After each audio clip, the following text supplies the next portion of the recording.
Good evening.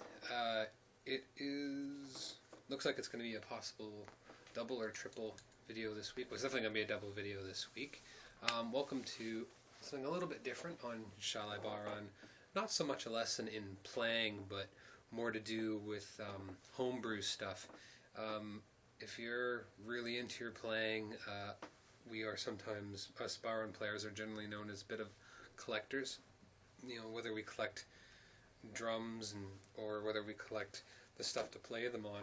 I want to talk a little about sticks, and sticks can be expensive. I mean, it's a bit funny in some ways because you are talking about a stick, you know, and you can go out and you can buy sticks that are being sold for, I'm going to speak in Canadian dollars here, but $40, $50 Canadian, depending on the type of wood. I think that's something like 38 to 42 euro or something like that. It's not cheap, you know. These things that we play with, they're not cheap, and there are ways to get good sticks out there. They just take, you have to be a little creative, or you have to show some ingenuity. You may have to try some stuff out to see what you can find out there. So one of the things you can do, and anyone who's watched the Yossam Fono from Doolin, he plays with a number of very interesting sticks in Kirpan, but he also is quite famous for using one of these, and this is just a modified drumstick.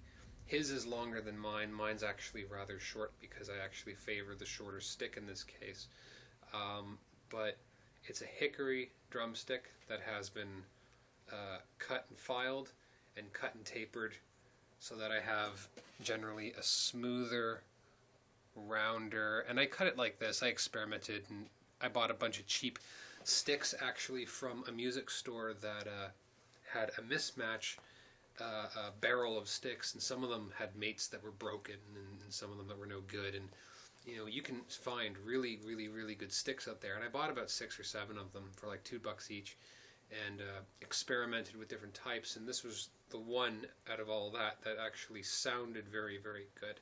It's made out of hickory wood.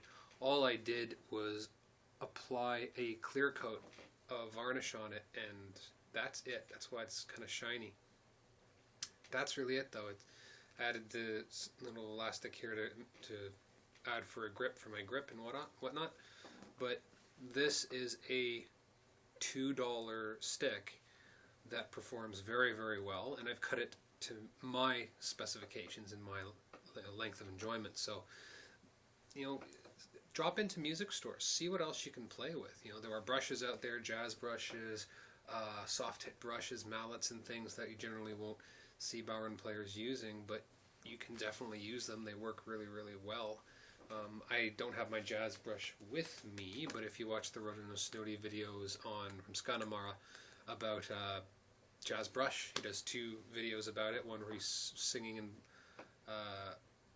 one of his songs, and another one where he just sort of introduces the jazz brush and what you can do with it.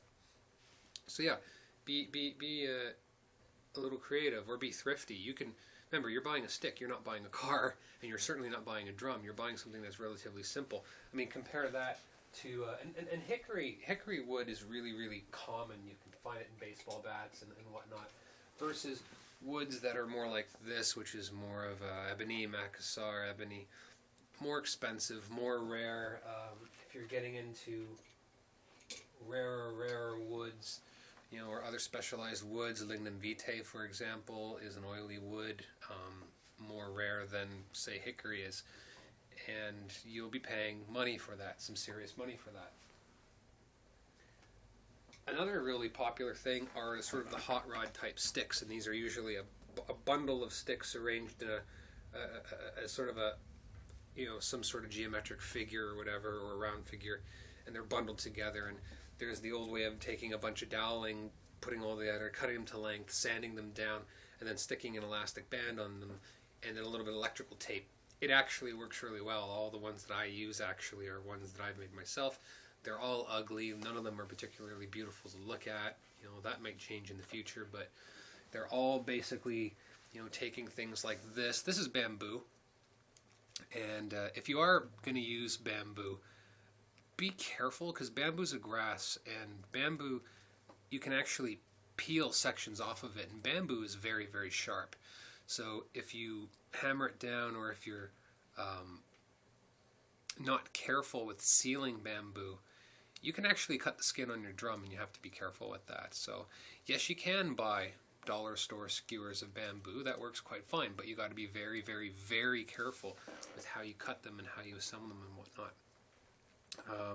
Seamus O'Kane's website, Trad Center, talks about experiments that he's actually done with making his own sticks, and how he ran into some issues about hammering out some stuff to get a softer or different type of sound, and he ended up, pricking in a lot of little micro holes on the drum, and eventually wore out the head and damaged it. But it was whatever, you learn. But he puts that information out there on the tradcenter.com, or is it .eu? I can't remember. But anyway, you can make these, and a real safe and inexpensive way is simply going to your hardware store, DIY store, and buying poplar. Poplar is a very light wood. You can cut it to very specific lengths. You can get it pretty cheap, like 65 cents for a 3-foot dowel, maybe only $1.10 or whatever, if you're, or thereabouts. And you can create, sticks like this. This is a very small one. This is just 7 individual dowels.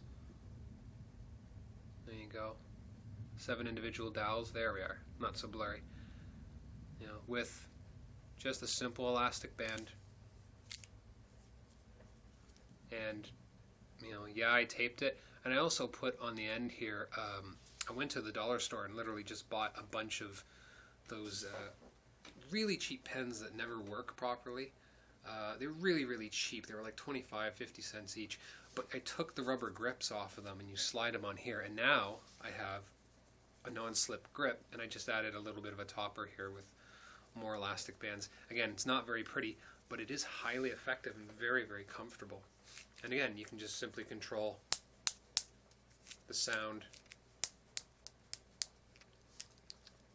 and how much flex you get just by doing that. And again, this is something you can design yourself. One of the things I would highly suggest when you do design stuff is to be creative. One of the things I'm currently working with is using plastic centers and then using poplar around the outside, so that you end up getting a very interesting sort of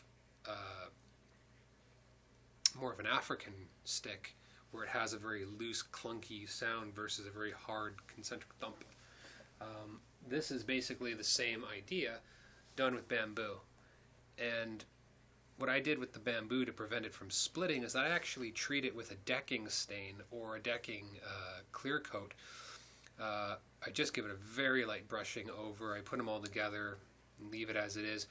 Or what I will do is I will sand the heads down. In this case, this one is done individually, so each one of these has been individually sanded.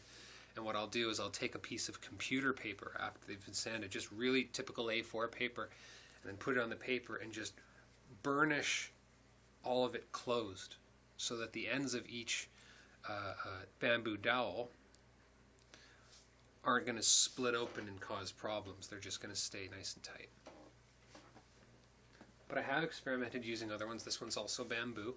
This is actually quite heavy, and it's been treated, again, not very beautiful to look at, but it has been treated with a black decking stain. It doesn't stain in very well. That was a mistake on my behalf, doing it like that. But the upside is that this is a very, very nice stick to use on really big drums like my Waltons, or for the sake of the Waltons being a double skin. This sounds really, really good on a double skin drum versus the single skin drums that I have. It works quite well. So again, this was, out of the same batch of doweling. Like a bunch of dollar store bag of doweling might cost you like $1 or $2. You can make probably about 7 or 8 sticks out of all that's in there, and you can basically make almost everything you can from the dollar store, from the hardware store. I have 2 here. This one here is my short-bodied hot rod, which has a single unit here. And this is pretty straightforward. It's just like a lot of the single ones out there. And the nice thing is that it gives you a basic dynamic of how much flex you get in here. But if you look on the inside, there's a shadow. You can see I've added,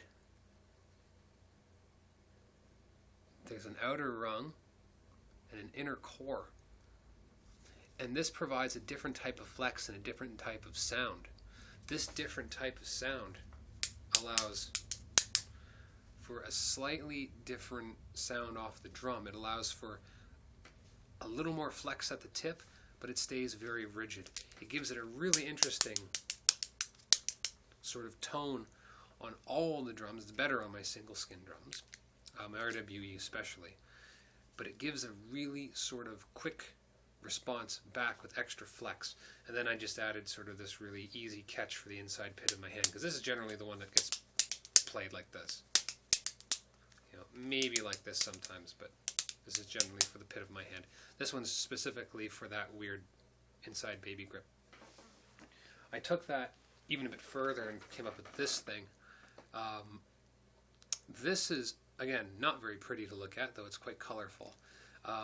It is also bamboo, but like the one I just showed you, I don't know if you can see very well inside that, but it's hollow. See, it's kind of hollow. And inside of it, right about here, is a piece of doweling that runs down the center. So I have a solid piece of doweling, and I have bamboo. It's bamboo around poplar, basically. And then it runs through the rest of the body here. And again, I have it set up so that I play it like that. This is not really meant to be played like this. It's meant to be played in the grip that I normally use. But when this hits, and again, I have a single catch, single elastic band here, which adjusts as need be. Nothing sounds like this in my collection because there's so much flex, and if I put it right down to here, I can make some incredible sounds for African music and Spanish music, and you can really rock out some Irish jigs and reels with this thing. It just has an incredible sound. I love it on my double skin drum. It just does some weird stuff with accessing the harmonics on it when I start using techniques that you don't normally find in Irish music. So this is just an example of being somewhat creative and being thrifty at the same time. This thing, I've done extra work to the core in here that you can't see under this layer of electrical tape and elastic bands, but there's modifications done to make sure that the sound is contoured in such a way. And a lot of it is just in this little area in here. And lastly, I have this guy, which I use quite a lot at sessions. It's my longer stick, but this one has a double set. Normally and originally it had a single bunch. It's the larger dowel set on here. But the reason why I have a double here is that it's so long that there is so much flex that I need extra ability to maintain flexibility when hitting and getting a response back off a drum. So one of the problems I had when I was designing this is that I was not getting the bounce back that I wanted, and I wanted a longer stick that was going to be as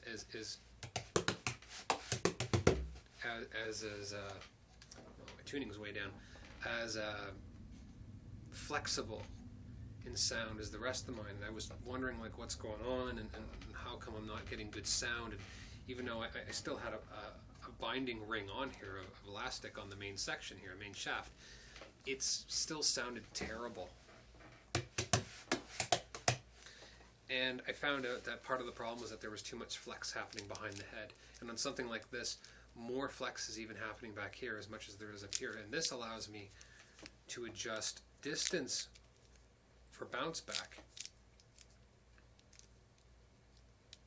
This probably being the most controlled, being sort of closer together. This much different. It just has a much nicer sort of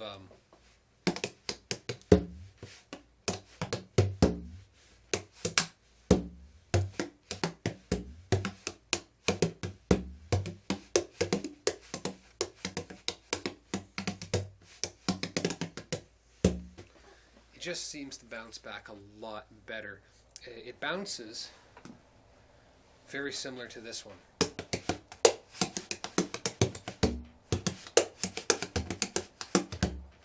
You know, you can be not only creative when you're making stuff, but it helps you become aware of a little bit more of what's going on in the physics of these sticks when you're playing it on. And sometimes, like, if you're like me and you own a number of drums that are not all the same skin, so the drum that I use for most of these videos is my Christian Hedwig Coraline bullet model, so a smaller drum. You know, I had developed 2 sticks that were specifically just for that. On a drum such as this one, where the skin is much more different, you know, this is a Finnegan Hill drum, and the skin is kangaroo. Things are a little bit different playing with the kangaroo drum. There's also certain sort of intricacies and intimacies with the drum itself that I had to adjust some things for. And this stick I had to adjust several times and redesign. This is not the original. The original one is in a garbage heap somewhere because it just wasn't cutting the mustard, so to speak. But when you learn to put these together, you also learn what goes with what, and you can design for better sounds to come off the types of skin with the types of sticks that you're making. You know, it's a neat little exercise, and like if you have $10 to spare, just go out to your hardware store and see what you can find, and spend you know, an hour or 2 hours just trying out some designs by yourself, and you know, you can actually get some great sounds out of it. There are tons of good hot rod and rod sticks all over the place from manufacturers online. Buy them if you want something that, if you don't feel comfortable making these, or if you're not sure, you know, support those manufacturers, because not only have they done research, but they have designed stuff in their own way, and they do their things their own way, and you know, a good collection of, if you do like collecting stuff, it's nice to make your own and collect stuff from other people too, to see how do they do that, what have they done that's different on this, what kind of materials are they using. I can tell you, using the basic sort of 3M tape, it doesn't grip your hands very well. You need sort of like a rubberized outer 3M tape to do that. The stuff that lines the outside of the drum isn't very good. It's good for binding it, but it's not very good for gripping. You know, that's why I have this sort of thing on it. But I have tried the rubberized grip, and I found that the rubberized grip still feels strange, because I typically grab the stick like that, sort of like this, and what I end up having is sort of like a ball socket joint when my thumb closes over top. So I find that to be more comfortable, so I keep using the 3M tape rather than buying a more expensive tape. And I use a cheap solution, and the nice thing about, you know, rubber bands is that you can roll them up and down and change their height, and you can add to them, and you can buy them at dollar stores. You don't have to break the bank, you know, and if you're a student or whatever and you're on a budget, you can always buy stuff. So, food for thought.